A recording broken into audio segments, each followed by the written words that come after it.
I don't get overwhelmed by much, but when we started talking about this yesterday late morning, and to see a community turn out as it has here, people standing, people in the social hall, people probably still arriving, it really is very comforting to all of us who feel so aggrieved at this time.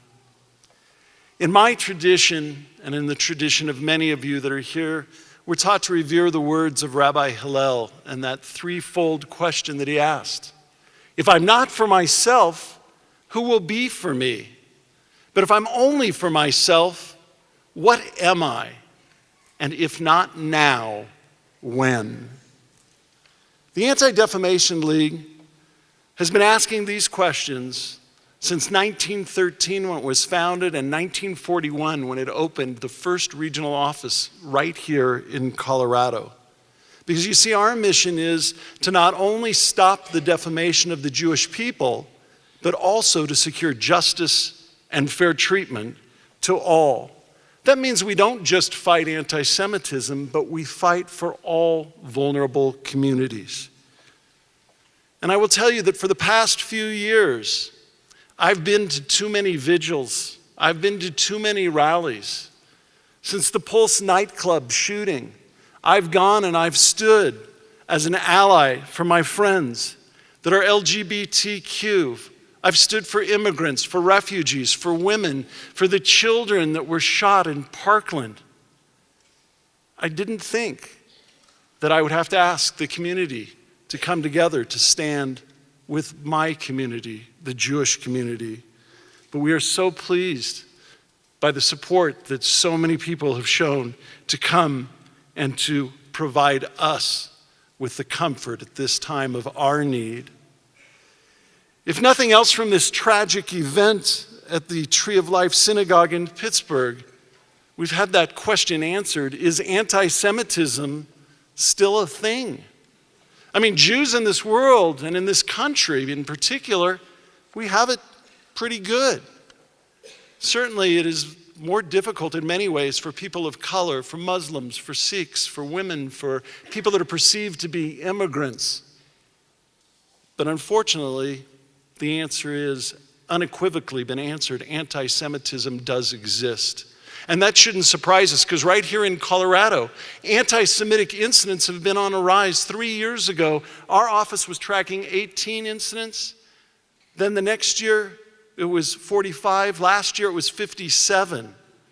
This year, since the beginning of the year, we've already counted close to 50 incidents of white supremacist activity in Colorado, passing out their leaflets and their posters and hanging banners off of highways professing some danger that they perceive or want us to be in fear about because something's happening to the white race. So when you're asked, yes, anti-Semitism does still exist. Now, some of you may know that in less than 2 weeks, we're coming up on the 80th anniversary of Kristallnacht.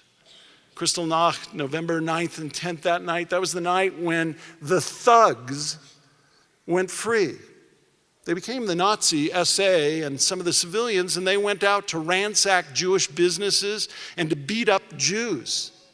And it opened up the floodgates for what became the Holocaust. But the defining characteristic of that night of broken glass is that the neighbors didn't stand up for them. The clergy did not stand up for them. Law enforcement did not stand up for them. The government did not stand up for those Jews.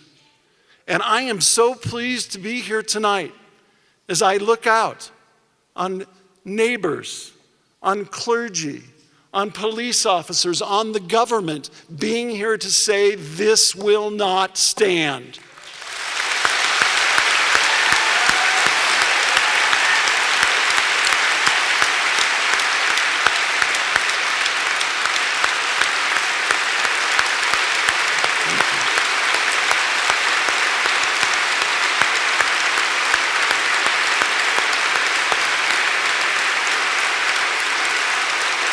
Thank you.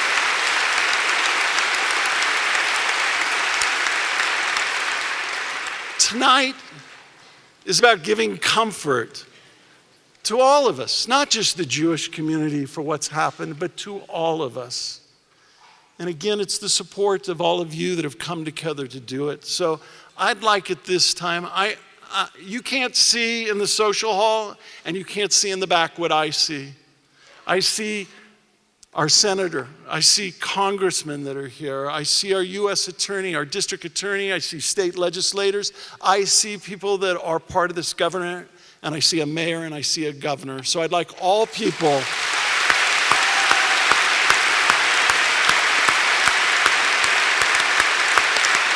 I'd like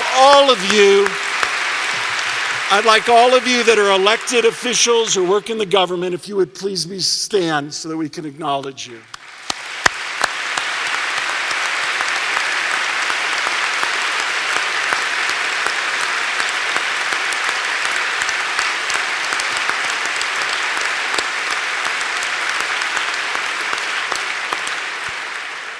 And again, for those of us that are part of vulnerable communities, it's hard to understand the push and pull that happens with law enforcement.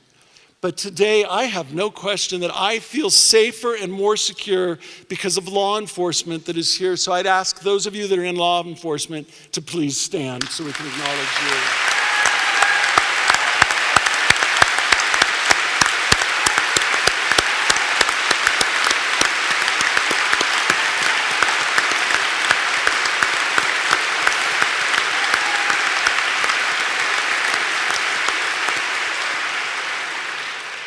And while I see so many different clergy here, this is a time when we all need that support and that spiritual sense that comes from our clergy that can help us in these times of need.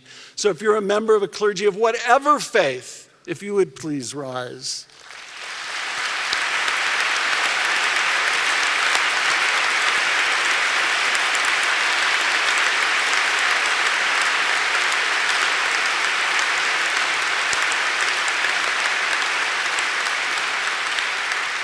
And finally, I just want to thank all of you for being here tonight because you've all answered those 3 questions that Hillel posed so long ago. You've come here to stand up for yourselves. You've come up to stand for others. And you've done it now. You're not waiting. So thank you very, very much.